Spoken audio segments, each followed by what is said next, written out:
तुम्हाला पण असा कधी प्रश्न पडला आहे का, सकाळी सकाळी नाश्त्याला काय करायचं? तर हा क्रिस्पी फक्त 10 मिनटात असा बनणारा आलूचा पराठा तुम्ही बनवू शकता. मस्त असे उकडलेले बटाटे घ्यायचे, त्यामध्ये कांदा, कोथिंबीर, हळद, मीठ, मिरची आणि जिरे टाकून असं मिक्स करून घ्यायचं. ते थोडंसं बारीक मॅश करायचं आणि कांदाही खूप बारीक कापायचा. म्हणजे जेव्हा आपण आलूचा पराठा लाटतो ना, लाटायला घेतला का तो फुटत नाही, मग बारीक सगळं चिरलेलं असतं. छान असं मिक्स करून घ्यायचं. 2 छोटे छोटे ना अशा ना गोल चपाती लाटून घ्यायच्या, एक खाली आणि एक वरती, मध्ये ते घालून द्यायचं.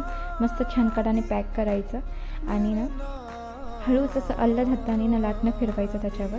आणि मग तो खाली चिटकत पण नाही, फुटत पण नाही आणि 2 असल्यामुळे तो जास्त भारी पण होतो. मग काय मस्त असं छान भाजून घ्यायचा गावरान तूप टाकून.